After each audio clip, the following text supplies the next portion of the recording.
Listo. Bueno, muy bien, le dejo a la doctora, no sé si ya te dejo el Zoom para que estés como anfitriona, Liliana. Bueno, ¿Mm?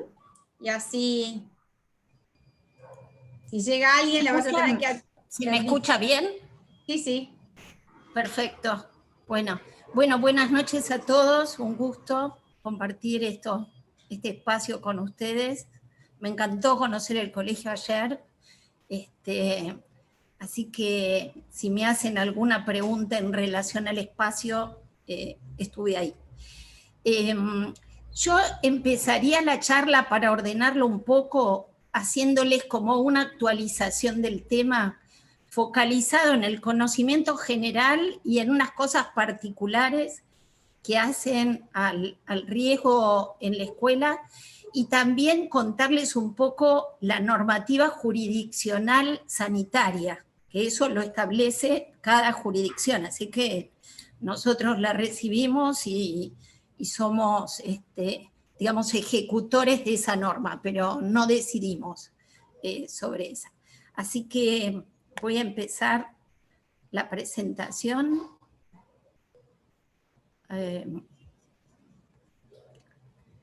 Déjenme encontrarlo. Ya, un segundito.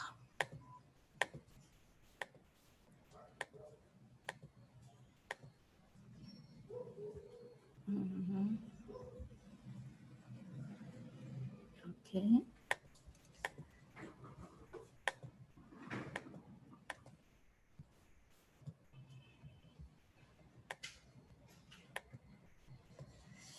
Tengo una computadora que no es la mía, ¿vieron? Y cuando uno tiene una computadora prestada, porque la mía no andaba bien el video, o sea, se cansó, creo. Bueno, ¿ahí lo ven ustedes? ¿Se ve la pantalla? Sí.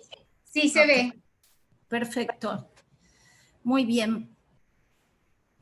Bueno, les cuento brevemente la historia que habrán escuchado muchas veces acerca del COVID, de este virus que está dentro de los coronavirus por estas proteínas de superficie que parece que lo corona, ¿no? en todo su exterior, y que el origen filogenético del virus nos remonta a los animales. Algunos dicen del murciélago, otros del pangorí, pero sí que se ha encontrado este virus en este tipo de animales.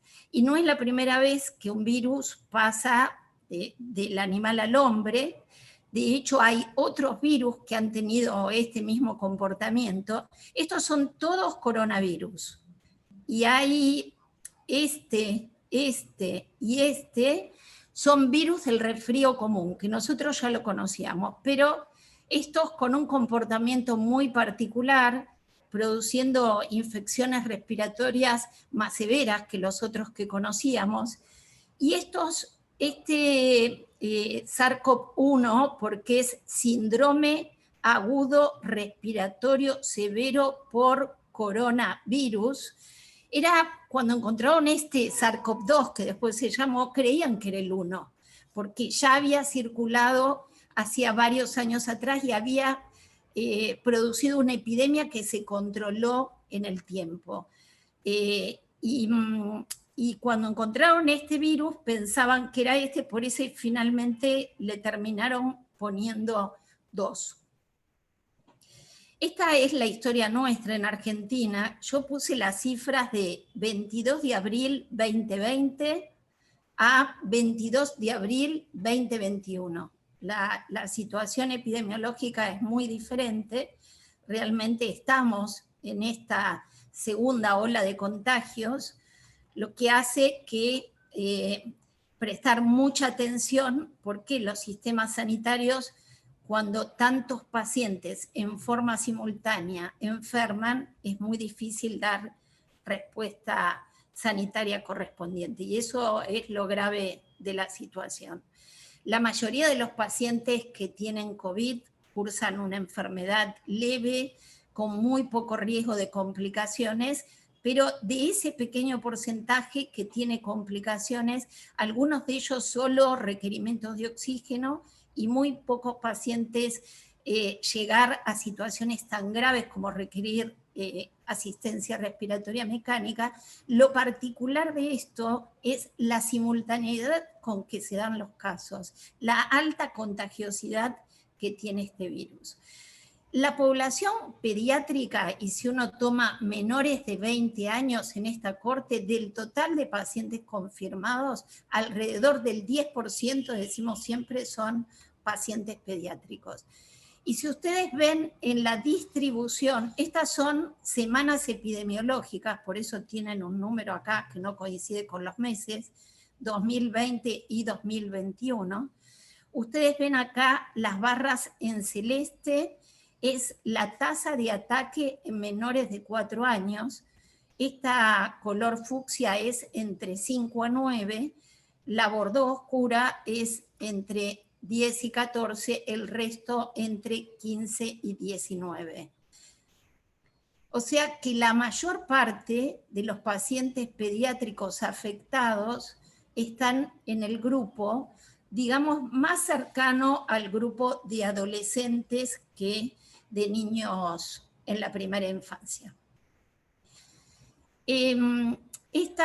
Acá está graficado la cantidad de casos por estas semanas epidemiológicas y acá ustedes tienen indicado el inicio de las clases en 3 jurisdicciones, esto es en total en el país, en 17 jurisdicciones y el inicio de clase en una jurisdicción. Pero ustedes ven que realmente la ola esta, nueva, los infectólogos pediatras creemos que no tiene relación con el comienzo de las clases, sino con un aumento de casos en la comunidad y con ese aumento de casos en la comunidad, aumento de casos también en la población pediátrica. Esto lo publicó también el Ministerio de Educación y habla del porcentaje de casos positivos sobre la población escolar. Esta positividad es baja en relación a la curva de ascenso que tiene en la población general. Entonces, estudiando o evaluando cuál era el porcentaje de casos nuevos en la población estudiantil y en la población docente y no docente, se vio que la tasa que hay en pediatría era muy inferior a la que tenían los adultos. Por lo que, si bien en todo el mundo se discute si hay que cerrar las escuelas o no, digamos, cada vez hay más argumentos a que las escuelas y más los niveles iniciales, la continuidad no tendría que tener marcada influencia en el aumento del número de casos. ¿Por qué es distinto la historia de enfermedad en un adulto que en un paciente pediátrico? Bueno, hay muchas hipótesis en relación a eso. Lo cierto y en números es que la posibilidad de hacer una enfermedad severa en adultos depende del grupo etario en el que estamos hablando. Los adultos mayores tienen más riesgo de hacer enfermedad severa y también de morir a causa de este virus. Y si uno eso lo compara con la población pediátrica, ustedes ven acá que los números de hacer una enfermedad severa, crítica, o morir a causa de este virus, para la población pediátrica es extremadamente raro. La mayoría de los casos que hoy están internados corresponden, pacientes pediátricos en cuidados intensivos, corresponden a pacientes que tienen enfermedades previas que los hace ya pacientes graves, ¿sí? Con una condición clínica que hasta tener influenza o cualquier otra enfermedad podría reagravar su estado general. ¿Dónde creen ustedes que se contagian los chicos? Hay distintos escenarios. Tenemos en la casa, muchas veces hay un conviviente que es positivo y eso, bueno, pone en riesgo al resto de la familia de adquirir la enfermedad. Tiene que existir lo que se llama contacto estrecho no protegido para tener más riesgo de desencadenar la enfermedad. En una casa nadie está usando barbijo, nos cuidamos del afuera, pero dentro de la casa, como es lógico y para todos, no hay medidas de control entre cada uno de los que conviven. En la escuela es un lugar, por lo general, muy cuidado. Hay protocolos, hay uso de protección respiratoria, se trata de estar en ambientes ventilados, se cuida la higiene de manos, la higiene del lugar. Entonces, las escuelas realmente son un sitio poco probable para la adquisición de la infección. Pero tenemos las fiestitas, desde las fiestitas de los chicos a las fiestitas de los adolescentes y de los adultos, donde vemos que hay conglomeración de gente sin ninguna protección respiratoria y que eso es vehículo de poder adquirir la infección. Así que sin duda creo que las situaciones más riesgosas son cuando se reúne la gente sin una protección respiratoria. Bueno, este es el plan jurisdiccional de la provincia de Buenos Aires, donde yo voy a repasar con ustedes solo algunos ítems muy, muy puntuales. ¿Sí? Está delineado cómo tiene que ser la jornada escolar, desde la cantidad de horas, la protección respiratoria, la distancia que debe de tener cada alumno en su aula, la ventilación, el tiempo que tienen las clases presenciales, los horarios escalonados de ingreso y de salida, la forma en que hay que higienizar el lugar, todo eso está pautado y se cumple en el colegio. También todo lo que hace al cuidado de los adultos que ingresan al colegio.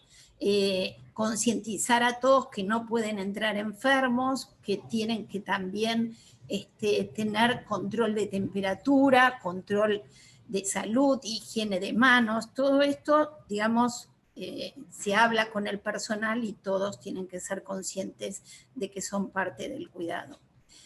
Bueno, les quiero contar algunas cosas particulares de la enfermedad para que ustedes entiendan qué es contacto estrecho, por qué la gente se aísla y durante cuánto tiempo, cuál es el sentido de todo esto. Esta es la historia natural de la infección. Acá ven una flechita, este es el día 0, el comienzo de síntomas. Desde 2 días antes al comienzo de síntomas ya hay excreción viral.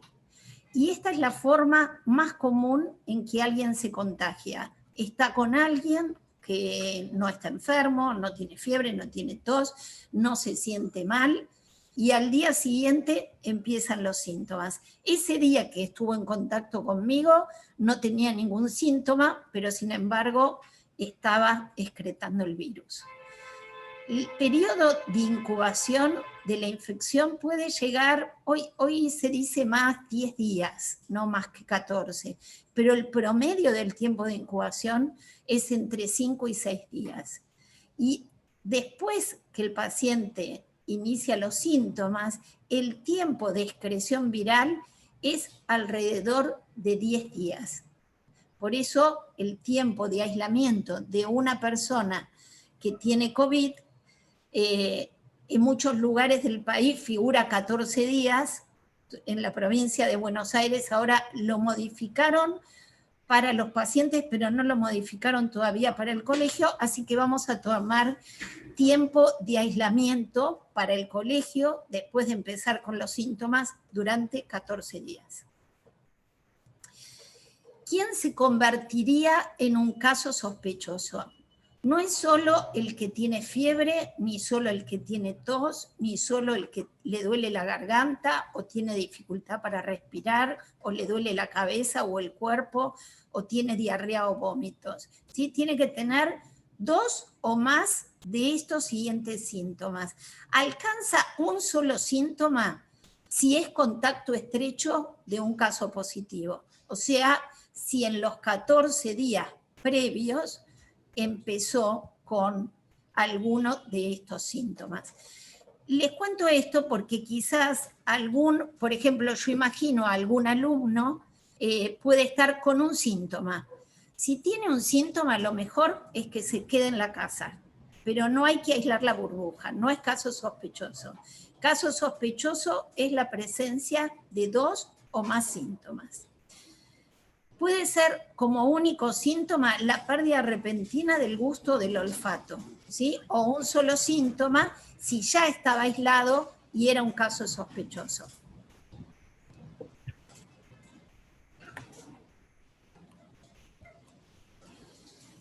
¿Qué hacer ante la aparición de un caso sospechoso o confirmado de COVID? Perdón un minuto. Se está volando la casa. Perdón. ¿Qué hacer ante la aparición de un caso sospechoso o confirmado de COVID? En el caso, en el personal, no está frente me falta una, perdón, acá. ¿Qué hacer ante la aparición de un caso sospechoso o confirmado de COVID? Si es un docente, el docente se debe aislar por 14 días, confirmando, por supuesto, que se trata de un caso confirmado, pero desde el día que estamos hablando que es un caso sospechoso, o sea, tiene 2 síntomas, se aísla la burbuja entera, hasta tener el resultado del docente. Si tiene un solo síntoma, se queda en la casa, no viene enfermo, y si se convierte en un caso sospechoso porque aparecen más síntomas, entonces ahí sí hay que aislar la burbuja. Y se toma como contactos los que estuvieron con esa persona que empezó con síntomas desde 48 horas antes al inicio de los síntomas. Si es el caso de un estudiante, es igual. Si es sospechoso, si tiene un solo síntoma, se aísla el estudiante. Si se suma otros síntomas o si era contacto estrecho de un conviviente, se estudia y mientras se estudia, se aísla la burbuja. Si el resultado es no detectable, se levanta el aislamiento y si es detectable, la burbuja tiene que estar 14 días en aislamiento como contacto estrecho. El personal que no está frente al curso, por ejemplo, imagino yo el personal administrativo o el personal de limpieza, la persona debe aislarse y seguir las indicaciones de la autoridad sanitaria, pero las actividades continúan con normalidad y deberá identificarse si hubo contactos estrechos de esa persona que no era ni docente ni alumno. Si una trabajadora, trabajador o estudiante falta un día por fiebre, ¿corresponde aislar al grupo en el que compartió el aula? Con todo lo que le dije, espero que digan que no. La aparición de un único síntoma, exceptuando pérdida de gusto y olfato o una persona que estaba en aislamiento porque era contacto estrecho, no debe aislar al grupo en el que pertenece. La persona en esta situación no podrá concurrir al establecimiento educativo hasta pasadas 24 horas sin síntomas. En el caso de que aparezcan nuevos síntomas, hay que reportarlo. Esto nosotros nos olvidamos, pero era como una regla básica. Un chico enfermo en realidad no debe ir al colegio porque puede contagiar también a sus compañeros, aunque sea de cuadros que sean más leves.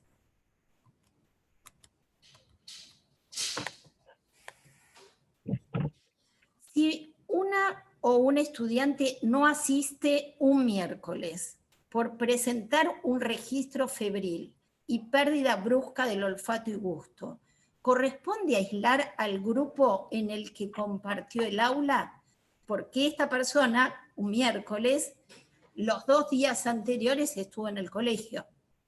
Espero que ustedes digan que sí, que corresponde aislarlo, porque la pérdida de olfato y gusto, ¿sí? Y el hecho, aunque sea el único síntoma, esté febril o no, hace que se convierta esto en un caso sospechoso, se estudie el caso índice, en caso de confirmarse, toda la burbuja queda aislada 14 días y si se descarta, pueden volver al colegio.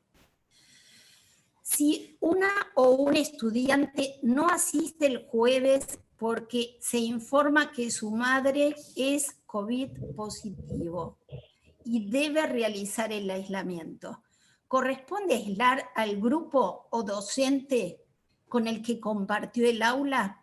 Este es el caso del contacto, ¿sí? Entonces, es la madre de un niño que asiste al colegio. ¿Corresponde aislar a los compañeros de colegio?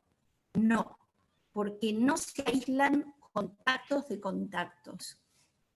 El hijo de la mamá esta sí tiene que hacer aislamiento preventivo porque es un contacto estrecho, pero no los compañeros de colegio, a menos que ese hijo de la mamá presente síntomas ese mismo viernes y haya estado en el colegio el miércoles. O sea, que uno pueda comprobar que en las 48 horas antes a empezar ese niño con síntomas estuvo en contacto con otros chicos. Si no, no se aísla el contacto del contacto. Si una docente es positiva para COVID, con diagnóstico día miércoles, ¿corresponde aislar al grupo que compartió el aula? Está puesto así el día porque es muy importante que ustedes cuenten las 48 horas previas. Espero que digan que sí. Se presume que hay contacto estrecho entre estudiantes y docentes. Por eso se aísla, porque el lunes y martes en teoría estuvo dando clase. También hay que aislar al resto del personal docente y auxiliares del establecimiento. No. Se presume que cumplidas las medidas de distanciamiento social, higiene, desinfección y protección, no hay contacto estrecho fuera del aula, o sea, solo la burbuja que está en el aula. Esto, digamos, si uno quiere encontrar también una razón científica y lógica, podría decir que en estas burbujas no hay contacto estrecho, porque la maestra usa protección respiratoria, los chicos usan protección respiratoria y se trata de mantener este aislamiento de esta distancia de al menos 1,5 metros. Pero bueno, las normas dicen eso y es lo que todos tratamos y cómo interpretamos los contactos estrechos en el colegio. Esto de la ausencia de clases es un problema en todo el mundo. Hay una página de UNICEF que habla de este tema, es muy interesante porque si ustedes entran pueden ver qué pasa en el resto del mundo. Y lo que dice esta página que hay 14 países del mundo que permanecieron cerrados en gran medida desde marzo del 2020 hasta febrero del 2021. De estos 14 países, 2/3 partes son de América Latina. De los 214 millones de niños en el mundo, 1 de cada 7 han perdido más de 3/4 partes de la educación presencial. Y eso, digamos, hay muchísimos trabajos que se han presentado y otros que hay en el curso en cuanto al impacto que esto tiene, más en los primeros años de vida, el significado que tiene la escolaridad para el crecimiento, para la maduración, para la sociabilización, todo lo que esto significa. Así que, pero lo cierto es que hasta que no tengamos una vacuna que pueda tener más personas que estén protegidas por parte de ella, seguramente va a ser difícil controlar esta ola de contagios. Y yo creo realmente que al punto que hemos llegado, con todos los casos que hay, seguramente va a haber un cierre total. Y dentro de ese cierre total, yo, y es una opinión personal, entiendo más el cierre de los colegios o el cierre de la escolaridad primaria, que me parece que es como la parte más vulnerable.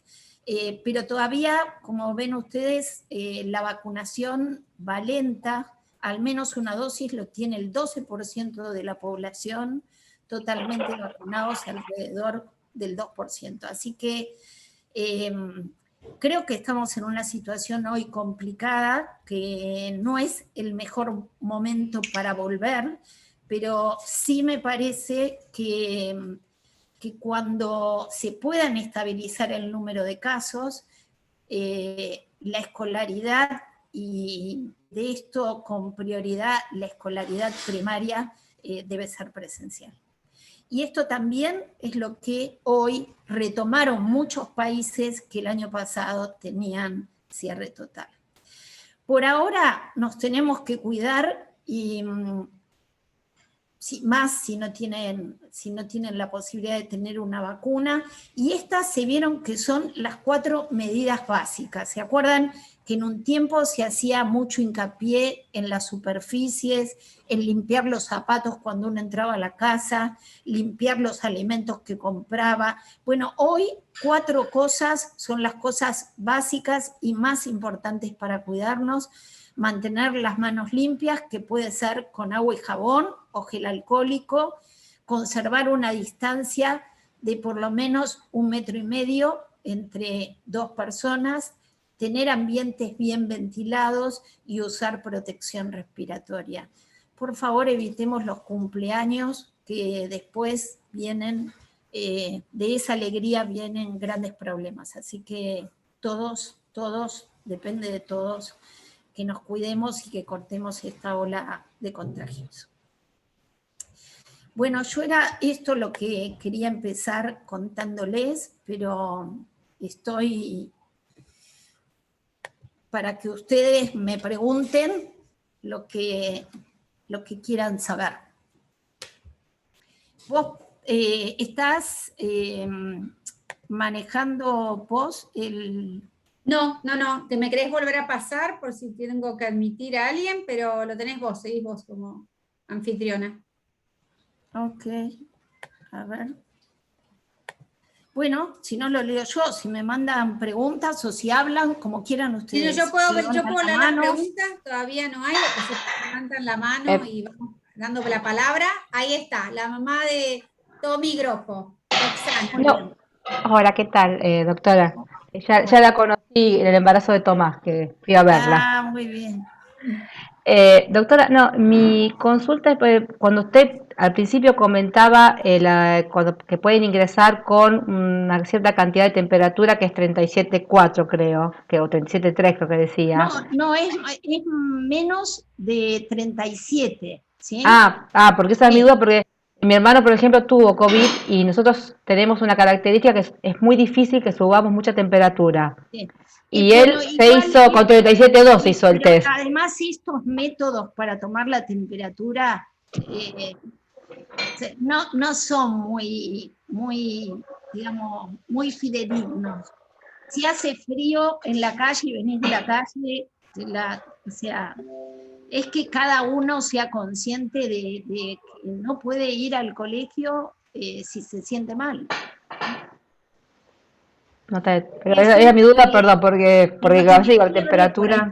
Tos, o le duele la garganta, ¿viste? Y eso no se detecta con tomar la temperatura. Así que digamos, tenemos que formar, ¿viste?, otra mentalidad.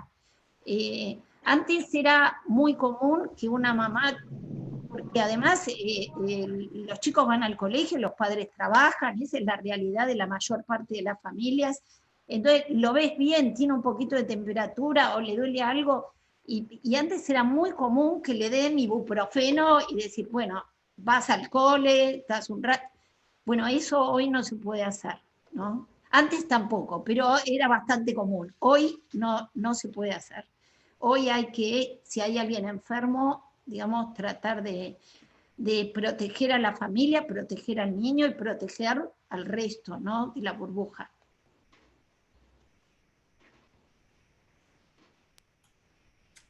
Carolina.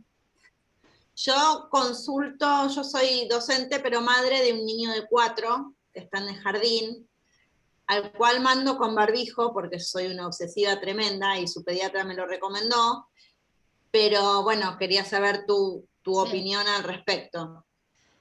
Bueno, en la mayor parte del mundo el consejo es después de los 5. Yo creo que un chico menor de 5, además, digamos, es difícil que soporte el barbijo, que lo cuide, por la maduración, por la edad. Me parece que eso depende de cada chico, es muy variable. Pero además, cuanto más chiquitos, menos aerosolizan, ¿viste? En distancia. Entonces, no depende solo del barbijo. La verdad que los chicos contagian poco porque tienen pocos receptores para el virus. Entonces se eliminan poco virus de por sí. Ahora con estos nuevos linajes, con estas nuevas variantes que hay del virus, son virus que se replican más rápido, por eso no es tan dependiente de los receptores, digamos, la capacidad que tiene de eliminar el virus. Pero los chicos son, digamos, no son importantes en toda la cadena esta de contagio. A mí me parece que mantener las superficies limpias, sentarlos a una distancia. Yo estuve en la salita donde están los chicos que van al jardín y preescolar, y realmente hay una muy buena distancia en sus mesitas. Me parece eso mucho más prolijo. Me parece que es un lujo luchamos a veces con pacientes internados que haya algo para lavarse las manos. Ahora hay alcohol gel que facilita mucho las cosas, pero yo digo, en cada aula ustedes tienen para lavarse las manos, los chicos, y jabón y un elemento seguro como es un papel descartable para poder secarse, y además generar este hábito que me parece maravilloso, ¿no? De lavarse las manos, que a los adultos nos cuesta más. Los chicos, cuando lo incorporan de chicos, es un mensaje también muy, muy bueno, me parece.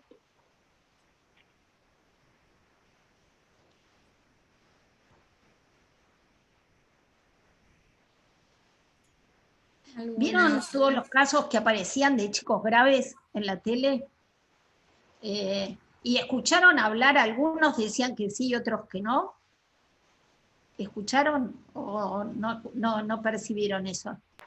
Perdón, lo que yo escuché que eran graves, pero hablaban que, como una excusa, parecía, bueno, son graves, pero que tenían Claro. una enfermedad de base, pero lo que yo no sé, justamente no sé, ¿a qué se refieren con enfermedad de base? Por ejemplo, un nene que tuvo, no sé, mi hijo, por ejemplo, tuvo broncoespasmo hasta los 4 años, estuvo tratado. ¿Puedo considerar que es un nene de riesgo porque tuvo broncoespasmo de chiquito? No. ¿O no? Es decir, no sé Primero te digo que yo pertenezco a la Sociedad Argentina de Infectología, y entonces ayer tuvimos una reunión de todo el grupo pediátrico que están en distintos hospitales: Garrahan, Hospital de Niños Ricardo Gutiérrez, Elizalde, hospitales de la provincia, Malvinas Argentinas, un hospital de Avellaneda.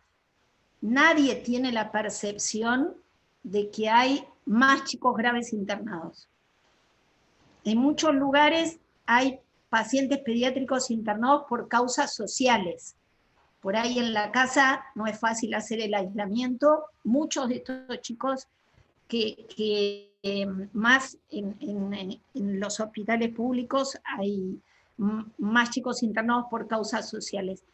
de los chicos internados en los hospitales pediátricos, muchos son pacientes que se atienden ahí. Entonces hay chicos oncológicos o con enfermedades neurológicas severas que reciben su atención en un hospital de alta complejidad.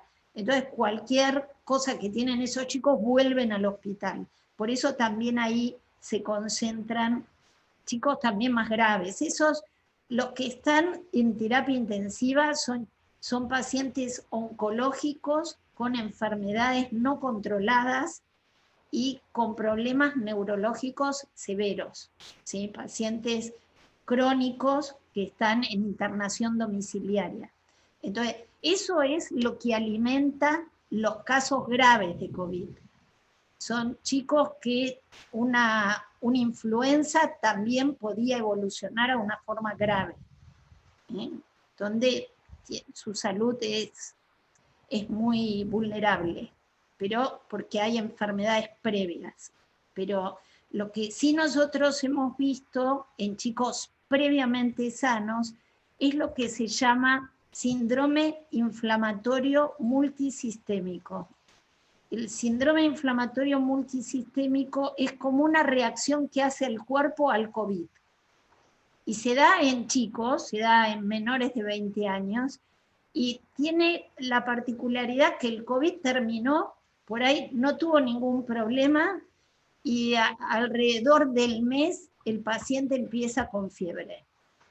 Fiebre alta, puede tener algunas particularidades, se le pueden poner como los ojos muy colorados, la piel muy seca, tener algún rash. Bueno, ahí hay determinados detalles que por ahí son muy médicos, que hacen al síndrome y que tiene que recibir tratamiento para poder controlarlo. Solo no se controla. Y son pacientes que terminan internándose por esta situación. Pero cuando también esto se controla y se diagnostica a tiempo, la evolución es buena de los pacientes. Pero son los dos tipos de pacientes que están internados, ¿no? No es un virus que aún con estos nuevos cambios esté produciendo más agresividad en los chicos. Sí hay más gente enferma, y dentro de ese 10% que ocupan los pacientes pediátricos, el número de pacientes pediátricos que hay es mayor, pero no es mayor la gravedad asociada. Es muy importante que entiendan el concepto de qué se hace con el contacto del contacto, porque eso es un error muy frecuente, ¿sí? Hay una persona enferma, la que estuvo desde 48 horas antes con esa persona enferma, o durante el tiempo que tenía síntomas, estuvo mientras excretaba el virus. Entonces, esa persona se puede contagiar. No tuvo barbijo colocado y estuvo a menos de 2 metros durante más de 15 minutos, eso es contacto estrecho. Esa persona se tiene que aislar, pero no se tienen que aislar. En esa casa, ponele, pibe, Juanita es amiga de Pedro. Pedro tiene COVID. Juana estuvo con Pedro.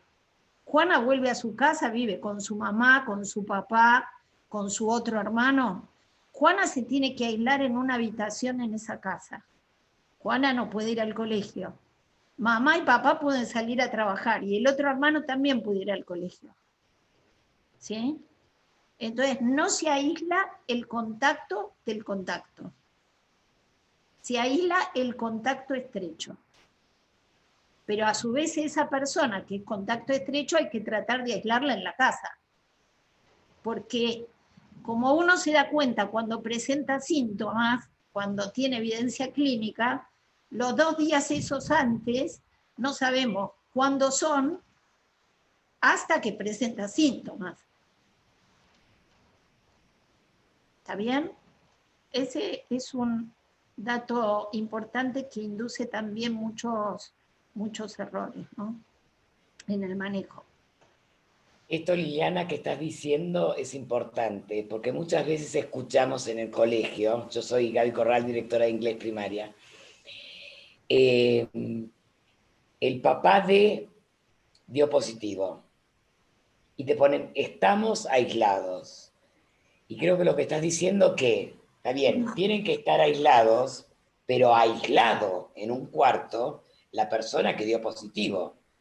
No es Sí, que la estamos persona todos que en dio el living positivo durante queda 14 días. aislada.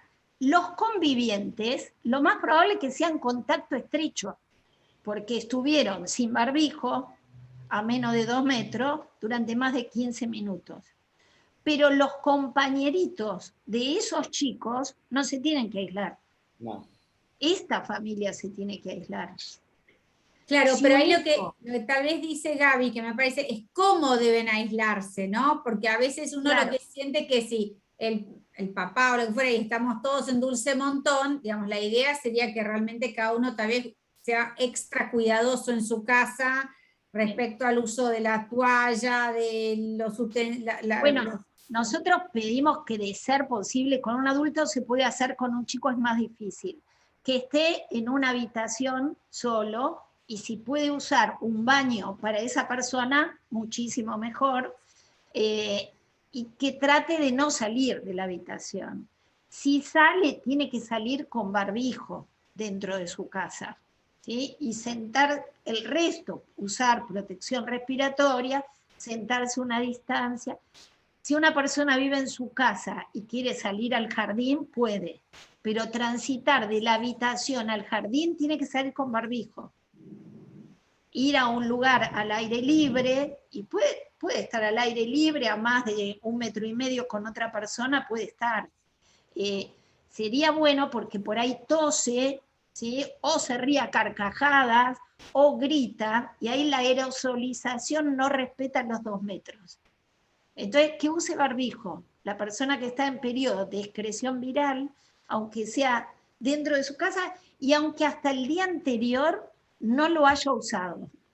Y aunque los que viven en la casa, que son contactos estrechos, los que viven en la casa con él, hasta ese momento no se contagiaron. Porque uno se puede contagiar el primer día que excreta el virus, o se puede contagiar el último día. Y si las personas que están en la casa no hacen el aislamiento de la persona que está enferma, uno cuenta como primer día de aislamiento para los convivientes el último día que contagiaba el enfermo. entonces son 14 días más. Sí, siempre y cuando ninguno de los otros 3 se enferme. Claro. Por Claro. eso digo, es importante aislar al enfermo. Claro, tuvimos un caso de un chico que todos se enfermaron, él no, y a mí me sorprendió porque el pediatra le dio 14 días extra a este chiquito respecto a los hermanos que ya venían con síntomas, como diciendo, bueno, él no tuvo, pero entonces hay que esperar el Claro, tiempo extra. Porque durante el tiempo de excreción viral, durante esos 10 días que excreta el virus, cada día es una oportunidad de contagio diferente. Claro. Y hay cosas que no sabemos de este virus y que no entendemos, porque hay veces que tenemos matrimonios que dicen, no, yo no me voy a aislar, me quedo, y no se contagió. Y a los 3 meses se contagia. Entonces hay cosas que no sabemos todavía cuál es el comportamiento. Pero no es que, bueno, no me cuido. Cuando los contactos que viven en la casa no se cuidan, el primero que sale de la casa es el enfermo que pasó el periodo de aislamiento. Ese puede salir, volver a entrar, hacer las compras, todos los mandados, el que se enfermó, el primero. Y después el resto se tiene que quedar en la casa cumpliendo el aislamiento, sin salir. Pero si en esta espera de esta familia, que son 4 personas, empieza a la semana la madre, para el resto volvés a día 0. Claro. Por eso es tan importante aislarlo, para no empezar otra vez, ¿no? Claro. Doctora, perdón, y si se hacen un test, es decir, pasados 11 días, le pregunto esto porque me quedé un poco, poco helada con esto. Mi cuñada es maestra jardinera, en colegio público. Mi hermano tuvo COVID y a ella ni siquiera se lo pidieron. Es decir, de hecho, mi hermano lo pagó particular porque no se lo, por el colegio no se le dijeron que no lo necesitaba. Y mi hermano, como mi cuñada, no quería volver al colegio sin eso. Le dieron un alta un jueves, ella se hizo el sábado, tuvo turno, se hizo el test, salió bien y volvió al colegio. Es decir, ni siquiera, aparte, ella lo llevó a los papeles porque le parecía que correspondía, pero para el colegio ya estaba en los 14 días. Es decir, había pasado, digamos, si no le pidieron 14 días más. Por eso, la verdad, como que me deja un poco. Sí, bueno, por eso estamos como estamos, digamos, porque estamos. Claro, pero no se lo pidieron las autoridades del colegio, digo, es decir. Es muy importante, vieron que a la gente le agarra la tentación, estuvo con alguien con COVID, te enteraste que ayer cenaste con alguien y al día siguiente te dicen, sabés que estoy mal, me fui a hacer ver, tengo COVID. Entonces, al que estuvo expuesto le agarra una desesperación por saber si se contagió o no. Es importante no hacerse el test antes de la semana del último contacto. Dejar pasar 7 días. El test tiene baja sensibilidad en el que no tiene síntomas. Entonces, tiene que haber una carga viral importante como para que el test sea predictivo de infección. Entonces, no se recomienda hacer la PCR antes del 7º día de ese contacto. El contacto estrecho se aísla. A los 7 días se puede hacer la PCR o quedarse 10 días aislado.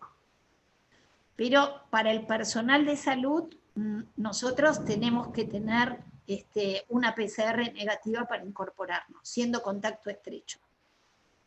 Que me parece que es importante porque ahí sí marca la diferencia si alguien se aisló bien o no.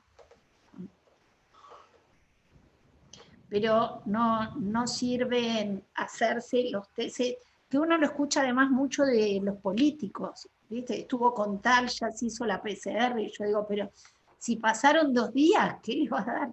¿No? O sea, hay que esperar para que el test realmente, el resultado sea predictivo del resultado de ver si se contagió o no se contagió.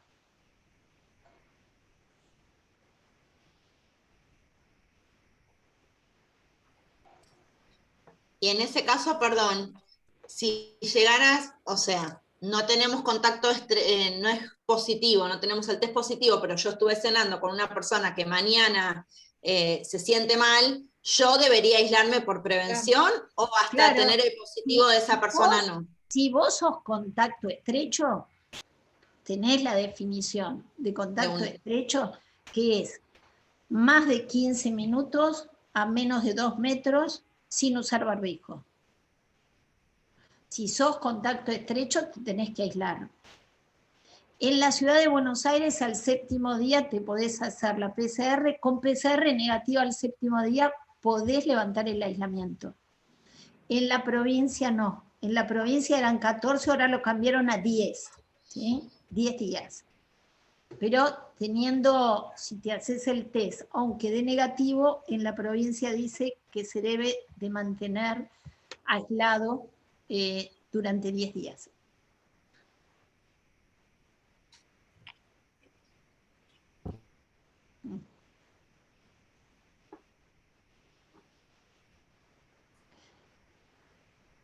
¿Alguna otra consulta? ¿Qué más? A ver. De las vacunas, ¿se les ocurre alguna pregunta? De los tratamientos. Para los chicos vacunas no por ahora, ¿no? Entiendo. Bueno, no, pero mira, se cree que si no se vacunan a los chicos, no se va a cortar la circulación del virus, porque es una población muy importante, digamos, 10% es muy importante para tenerla en cuenta. Así que se está avanzando mucho en vacunación en pediatría, ya están aprobadas las vacunas para mayores de 16 años, y hay estudios que se están haciendo ya con más de 6 meses. ¿Sí? Niños más de 6 meses, donde hay que llegar a la dosis, evaluar la respuesta y todo, pero digamos, ya hay ensayos clínicos que contemplan la inclusión después de los 6 meses de vida, como el antigripal para los chicos. Así que yo creo que en el futuro, y no sabemos por qué cantidad de años, pero lo más probable es que sea una vacuna anual. Y la idea en vacunación, si tuviéramos todas las vacunas, no estaríamos diciendo se la damos a este grupo sí, a este no, se la daríamos a todos, porque lo único que puede cortar la circulación es que la mayoría de la gente esté inmunizada. Pero la primera prioridad es disminuir la mortalidad. Por eso se empieza por los grupos más vulnerables y por la gente que tiene mayor exposición, por riesgo de los que todo el personal de salud, y después los mayores, ¿se acuerdan que se empezó mayores de 80, 85, bueno, ahora están por 60, y por otro lado se están incluyendo también personal docente. Pero la idea es vacunarse todos.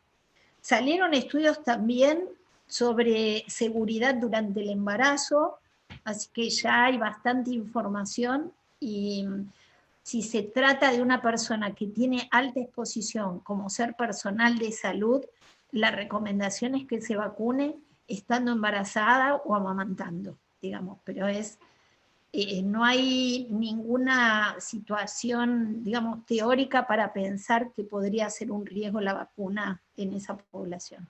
No son vacunas a virus vivos, ¿no? Son vacunas con plataformas, no siendo esta la de Pfizer o la de Moderna, con plataformas muy conocidas, ¿sí? que ya se hacían otras vacunas de la misma manera.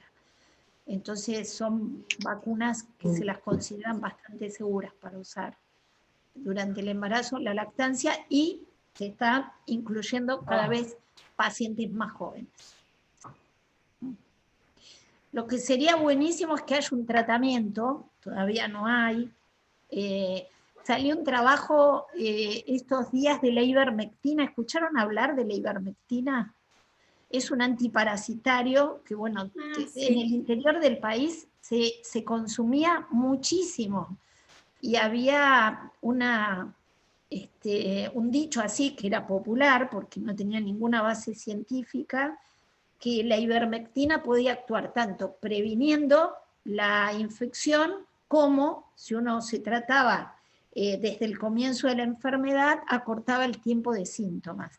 Así que hubo una publicación científica, un trabajo que era doble ciego. ¿Vieron esos que le dan a uno ivermectina y otro placebo y uno no sabe qué toma cada paciente y después se evalúa la respuesta de cada uno? Y se vio que la ivermectina no tuvo ningún poder en disminuir el tiempo de síntomas. Así que se imaginan con esto que se hicieron grandes negocios difundiendo popularmente cosas que no tienen ninguna base científica, ¿no?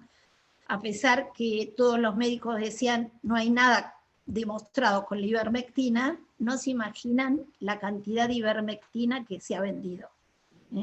Los pacientes que lo necesitaban no conseguían ivermectina a ese punto. Lo que demostró, la droga simple que demostró mejorar la evolución de muchos pacientes fueron los corticoides, no en la primera etapa de la enfermedad. La enfermedad se divide en 2 etapas. Una primera, que dura entre 5 y 7 días, que los síntomas dependen de la replicación del virus, como una gripe, ¿sí? Que uno está cansado, le duele el cuerpo, la garganta, tiene fiebre, tos. Y una segunda etapa, que es la que hacen los pacientes que tienen evoluciones más graves, que es la etapa inflamatoria. En esta primera etapa no se deben de usar corticoides, porque es la replicación del virus. Pero después de los 5 a 7 días, los pacientes que fundamentalmente disminuye la saturación de oxígeno en sangre, vieron que es muy común que la gente ya se compró el saturómetro para ver la concentración de oxígeno. Es un aparatito muy simple que lo venden por Mercado Libre y que uno se lo pone así en el dedo y le dice la saturación de oxígeno. Y se vio que los pacientes que disminuía la saturación de oxígeno o que el cuerpo estaba muy inflamado, y eso medido a veces solamente con fiebre y algunos análisis de sangre que lo podían corroborar, vieron que los corticoides mejoraban la evolución de estos pacientes. Así que cuando un paciente se interna por COVID y tiene requerimientos de oxígeno, satura menos, todos tienen corticoides. Y algunos con los corticoides mejoran y otros necesitan otras medicaciones donde ahí ya hay menos chances de medicaciones realmente efectivas. Pero todavía no tenemos antivirales que hayan sido detectados como drogas útiles realmente para el tratamiento.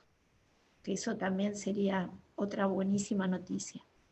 Claro, porque más allá de la vacuna, en este momento, tratamiento como tal no hay. No, antiviral no. Hay una droga que se usó para el ébola, que se llama Remdesivir, que por ahí escucharon, ¿no? Porque hoy la verdad que los diarios son los que mejor informan, tienen un nivel es impresionante, es impresionante. Yo a veces lo veo en el diario y busco el artículo y es impresionante. Y esa droga entró en Argentina ahora, pero tiene muy baja, digamos, se había estudiado para el ébola y tiene muy baja respuesta, o sea, por ahí alguna situación muy puntual se le podría dar. El plasma, ¿se acuerdan del plasma? Toda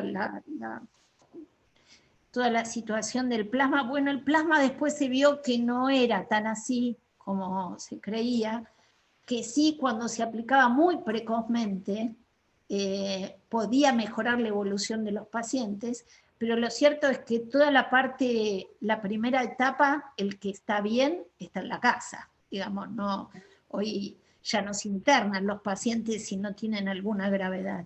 El año pasado se internaban los pacientes solo por ser COVID, al inicio de la pandemia. Hoy se internan si requieren oxígeno, si tienen alguna gravedad, si tienen alguna que nosotros llamamos comorbilidad, o sea, alguna enfermedad previa que nos haga sospechar que pueden tener una evolución complicada del cuadro. Entonces, si uno, digamos, tiene ese paciente en los primeros días que sabe que tiene alguna enfermedad que puede pensar que tenga una evolución más complicada, entonces podría uno plantearse así en situaciones puntuales. Pero no es como antes, ¿se acuerdan que a todos le daban plasma y se vio que no modificaba demasiado, menos cuando esto era tardío? Así que si alguno tiene COVID, ¿sí? o conoce a alguien que tiene COVID, ¿cómo uno lo podría ayudar? Creo que es muy importante tener registro de la evolución en lo que hace fundamentalmente a temperatura y saturación en sangre de oxígeno. Esos son dos datos objetivos que fuera de que le duele la cabeza, el cuerpo, lo que sea, la evolución de esos datos pueden indicar quién necesita otro tipo de asistencia médica, ¿no? O una asistencia médica más compleja. Así que como está tan desbordado todo.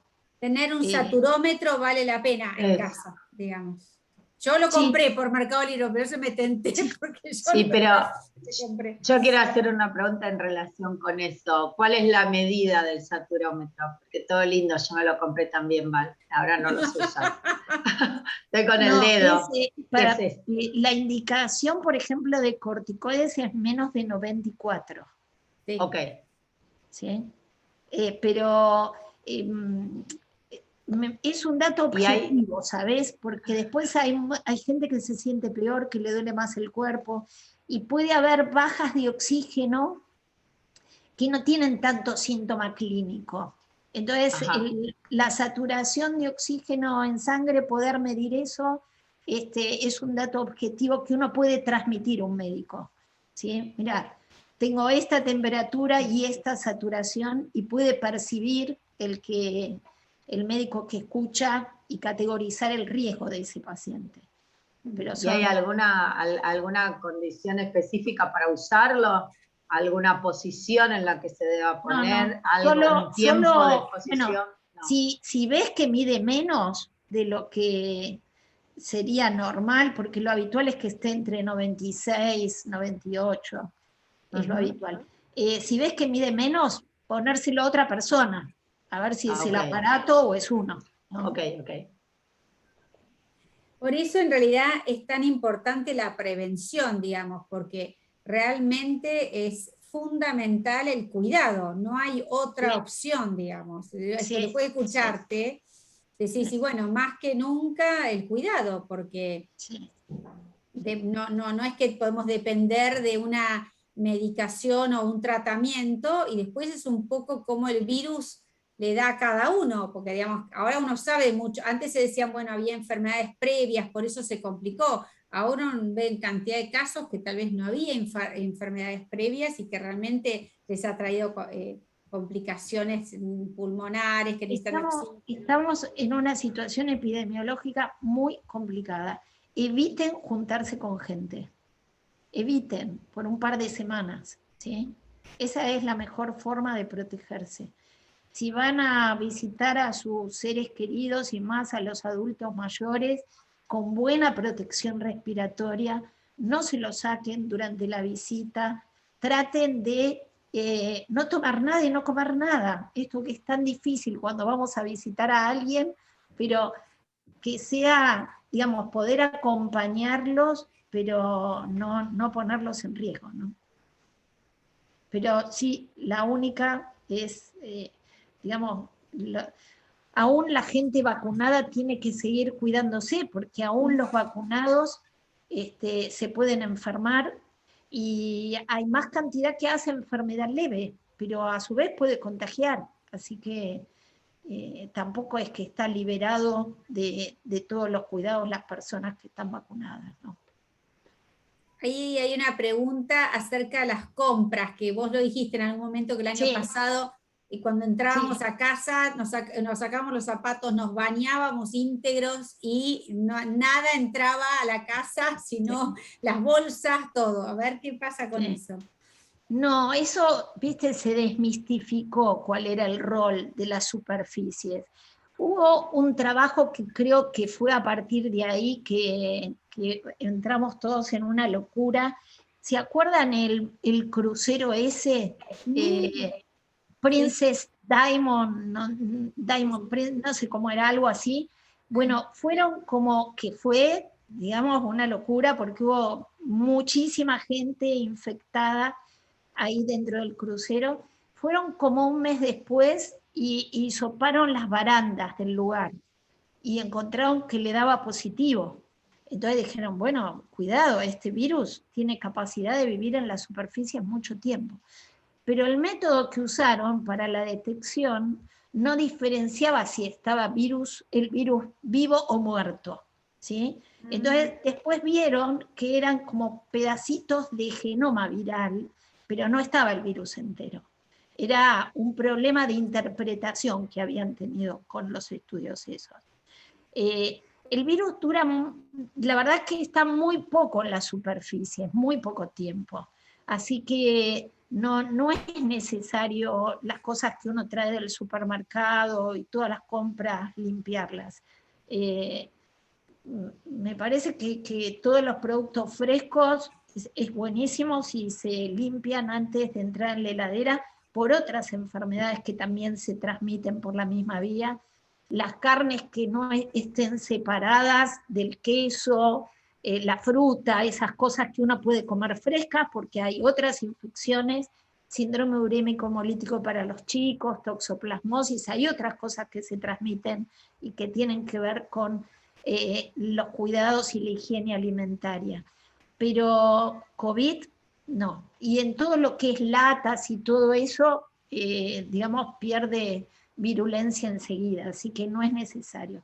Sí, cuando uno entra a la casa y termina de, si quieren, entran a la casa, yo me saco el barbijo, me lavo las manos, guardo todo y después está buenísimo lavarse las manos otra vez, lavar la superficie donde tuvieron apoyado todas las cosas, pero no es necesario lavar cada cosa, ¿sí? Como, tampoco los zapatos, digamos que todavía hoy se ven como unas alfombritas que tienen quién sabe qué, que yo digo, ese líquido entre la tierra del zapato y lo que sea, no quiero pensar lo que es eso ahí. Eso no sirve para nada, digamos, no es un problema. Clarísimo. Ni tampoco cambiarse la ropa. Yo tenía compañeros míos que llegaban a la casa y decían, yo voy directo al baño, me saco toda la ropa, me baño. Yo la verdad nunca lo hice, pero se vio que eso no era problema tampoco. No, sí, yo lo hice y venía, en ese momento, bueno, estaba en una situación que venía de un sanatorio, hasta los médicos me decían, antes de entrar a tu casa, sacate la ropa, casi que me tenía que sacar todo en el palier. Bueno, a mí nunca me dio la sensación, por suerte, nunca sentí que, pero sí, tenía compañeros que estaban como muy preocupados. Sí. Pero no es problema, ni la ropa, ni los zapatos, ni el virus está en la vía respiratoria. Cuando tengamos precaución de con quién estamos en contacto y cuando estamos a menos de 1,5 metros y sin barbijo, el virus se puede transmitir. Así que tenemos, si focalizamos nosotros los cuidados acá, digamos en esto que decíamos, las manos, la protección respiratoria, la ventilación y la distancia, esas son las 4 claves para disminuir el riesgo de infección. Y no juntarnos. Sí, yo creo que es muy difícil. Para los chicos yo entiendo que es muy difícil. Pero este es un mal momento. O sea, ojalá que, yo creo que tienen que cerrar todo, o sea, con la cantidad de casos que hay, tienen que cerrar todo. Y ojalá cuando se estabilice, que lo primero en abrirse, así sean las escuelas. Ojalá. Bueno, nos quedamos con el alma en los pies con esto, pero acá hay varios, hay muchos papás y también hay muchos docentes y maestros, así que la verdad que es duro el escuchar que uno de golpe pensar en que hay que cerrar todo, pero también es real que hay que tener muy en cuenta que hay una situación muy crítica claramente en este momento y creo que es real el tema de lo que está pasando con la falta de camas, ¿no es cierto? Entonces, bueno, si la única manera de cuidarnos es realmente mantenernos sin encontrarnos y además cuidar todo el cuidado, digamos, de lavarnos las manos, de usar el tapabocas correctamente además, ¿no? Porque yo veo tanta gente es una obsesión de Gaby, que me encanta, que es que hay que tener la nariz. Yo también me pone loca, ¿viste? Cuando vas esto de tocarse todo el tiempo el barbijo, en gente ya se hizo como un tic, ¿viste? De acomodarse, de tocarse. Sí, el barbijo que sirve es el que cubre bien la nariz, la boca, que realmente uno lo puede apretar, ¿sí? Y que no se lo toca desde que se lo pone hasta que se lo saca. Ese barbijo es el barbijo que sirve. Acá pregunta una mamá, Mechi, si se sabe, o sea, ¿usted puede tener una idea de cuándo se va a estabilizar? Digamos, si esta subida que hay ahora, uno puede prever un tiempo en que se vaya a estabilizar. Yo no creo que sea menos de 2 meses. No creo. Porque todavía va a subir más. O sea, hasta que no cierren todo, va a subir más. Y de ahí es que no hay ningún país que ha logrado estabilizar rápidamente. El mejor control de casos es con la vacunación, así que acá hay como una batalla en tratar de vacunar lo antes posible, ¿no? Hay una pregunta al principio de todo que dice, tengo la siguiente duda, ¿se relaciona la vacuna con la fertilidad? No hay ninguna relación entre vacuna y fertilidad. ¿sí? Ni disminución de fertilidad, ni Sí, ninguna... porque eso se decía, que no se vacunen la gente joven. Eso lo escuché, un mito, ¿no? De estos, de que salen así, sobre las mujeres y que podía afectar en futuro la posibilidad de tener hijos. Eso es algo que estuvo Sí. surgiendo. Bueno, viste, como en todas crisis se juegan muchas cosas y muchos escenarios. Hay un grupo que por suerte en Argentina no es muy importante, que son los grupos antivacunas. Sí. Entonces, ¿habrán recibido ustedes mensajes en el celular de algún biólogo que hablaba y decía de las vacunas? Pero son cuando no les cierra así el mensaje, busquen de quién es la persona que habla, y yo las veces que escuché así cosas que me parecían que no puede ser que ninguna vacuna sirve, porque no es que esta no sirve, por lo general el discurso seguía a que ninguna vacuna servía. Y por lo general son grupos antivacunas, ¿no? Que en Argentina no son grupos importantes, por suerte. La gente tiene bastante buena aceptación a las vacunas, cosa que es muy buena. Sí. Y acá preguntan si la vacuna es peligrosa para personas con problemas de coagulación, trombofilia. No es peligrosa. Esto seguro lo preguntan porque hay un efecto adverso asociado con la vacuna, que es la posibilidad de producir algunos trombos. Sí.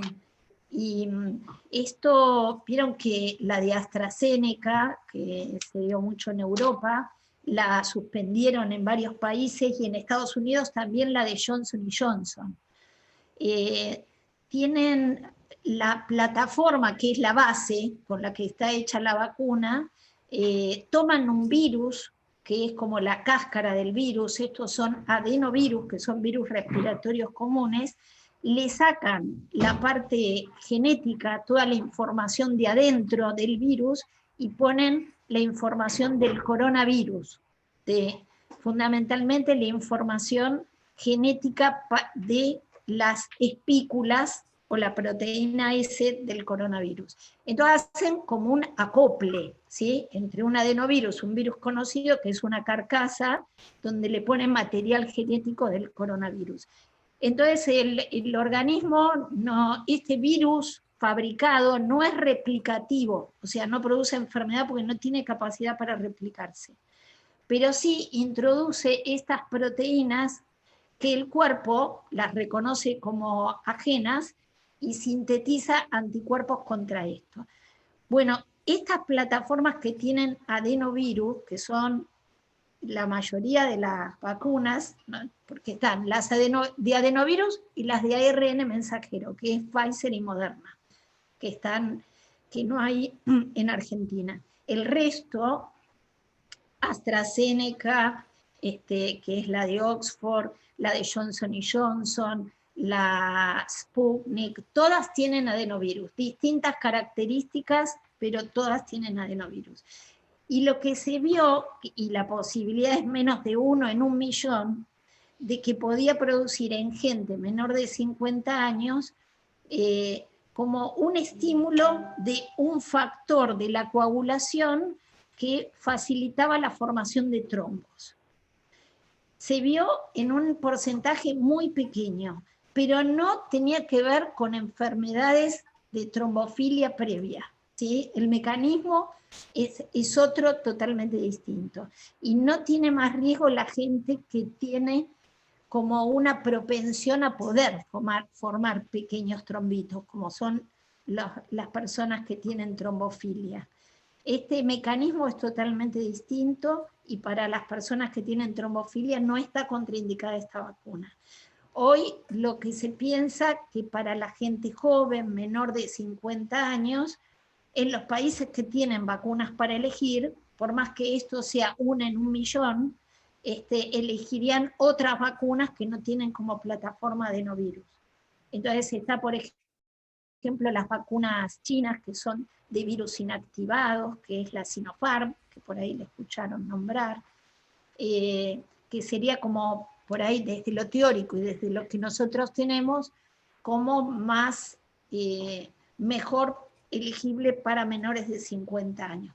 Pero en los países donde la gente se muere de COVID y donde la incidencia es mucho mayor, esta incidencia de trombofilia, que es realmente extremadamente baja, se debe poner en la balanza también y evaluar, ¿no?, qué es lo que uno elige. Pero parece sí que está asociado con un riesgo muy, muy bajo. Fue más frecuente en mujeres, más menores de 50 años y más mujeres que utilizaban anticonceptivos orales. ¿Sí? O sea, no es que a cualquiera le puede producir algo de esto. Es una población muy puntual y la posibilidad es extremadamente baja. Acá hay una pregunta que es ¿cuánto tiempo tarda el cuerpo en hacer los anticuerpos cuando tiene una vacuna? ¿Cuánto tiempo le llevaría? Sí. Bueno, le lleva entre 10 días y 2 semanas. Lo que pasa es que las vacunas, lo que se vio es que necesitan un refuerzo del estímulo antigénico. La mayoría de las vacunas, no siendo la de Johnson & Johnson, por ahora, es una sola dosis. Entonces, la mayoría de las vacunas son 2 dosis. La cantidad de anticuerpos que desencadena una dosis solamente es mucho más baja.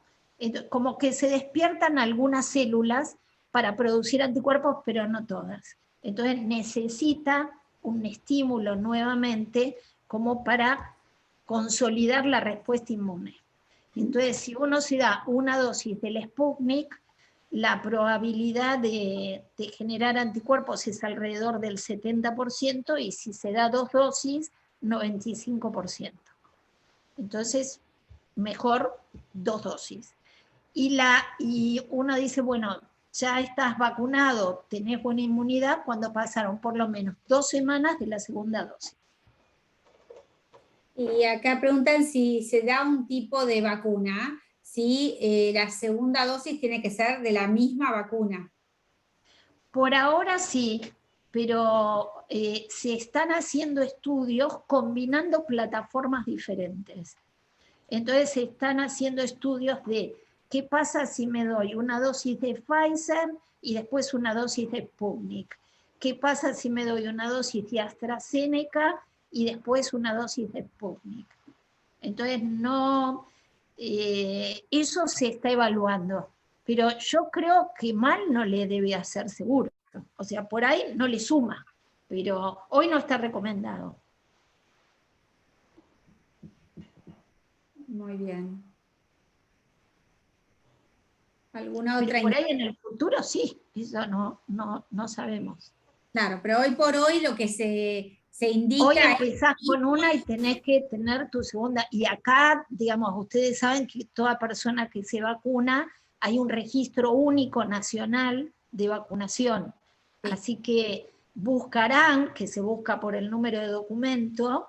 Y el número de ciudadanos, ¿no? Te otorgan en... No, bueno, es en un sistema distinto. El CISA, que es el Sistema Informático de Salud, que es una página del Ministerio de Salud, hay que poner el número de documento y uno ahí puede llegar a la información de la persona, ¿no? ¿Qué vacuna tiene? Y nadie le va a dar una segunda dosis de una que no fue igual a la primera, ¿no? O no es parte, porque la vacuna Sputnik, ambas dosis son, por supuesto, con la misma plataforma esta, con adenovirus, pero con adenovirus diferentes, ¿sí? Una es 26 y otra es 5.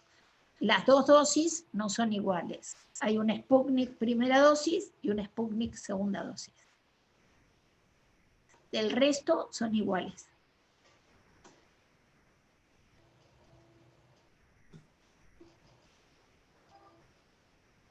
¿Cuántas preguntas tenían? No, están todos callados. Yo creo que todo el mundo se quedó con el tema de que esto tenemos 2 meses o nos hemos quedado todos pasmados con la noticia de que esto... Contraten Netflix, hácenla bien, pero...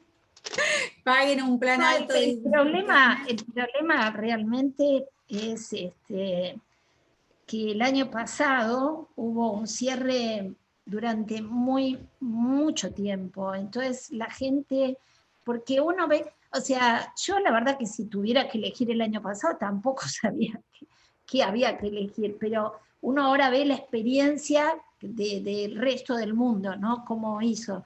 Y por lo general, cuando los casos estaban así aumentando mucho, cierre total, y incluso en lugares con cierre total, la primaria iba al colegio. En muchos lugares la primaria siguió manteniendo la escolaridad. Se hacía a nivel inicial hasta los 8 años, por lo menos, primer ciclo, sí, en muchos lugares. Ahora, esta semana Berlín, estuve trabajando con las directoras del colegio alemán, Berlín cerró todo, absolutamente todo. Sí. Bueno, pero pasan de tiempos así de cierre total, por ahí hacen un mes cierre total, vuelven a abrir, después vuelven a hacer cierre total, y van viendo, digamos, en la medida que se va desagotando la internación y los casos de pacientes internados se van liberando, ¿no? Así que, pero yo creo que no hay otra ahora que volver a cerrar, con todo lo que significa para la gente que no tiene un trabajo en relación de dependencia y que su único ingreso es salir a trabajar cada día. O sea, eso va a ser muy difícil de controlar, después del año que tuvimos, ¿no? Creo que es muy complicado. Bueno, si hay alguna otra duda, si no acá la despedimos, agradecemos a Liliana. Bueno, Liliana, muchísimas gracias, la verdad que fue muy claro, muy claro. Vamos a pasar, si no, me permitís tu presentación, si la puedo compartir después con los padres para que la tengan. Claro, seguro, sí, claro. El tema de los contactos estrechos, todo esto que nos hacía dudar mucho a veces, ¿no? Si estábamos haciendo bien o no. Ya más o menos lo teníamos los directores bastante de memoria, pero bueno, fue muy bueno poder que vos nos pudieras dar como el panorama bien claro y un poco este sentido de la realidad de lo que está pasando. Creo que sobre todo eso, tenemos que formarnos y estar muy, muy cuidadosos de lo que sucede a nuestro alrededor, tratar de formar conciencia de eso para que todos podamos estar bien. Bueno, gracias a todos por estar acá. Mucha suerte, cuídense. Muchas gracias, buenas noches. Muchísimas gracias. Chao. Chao, buen fin de semana. Chao, muchas gracias. Gracias por todo, muy claro todo. Gracias. Chao, gracias. Chao. Seguramente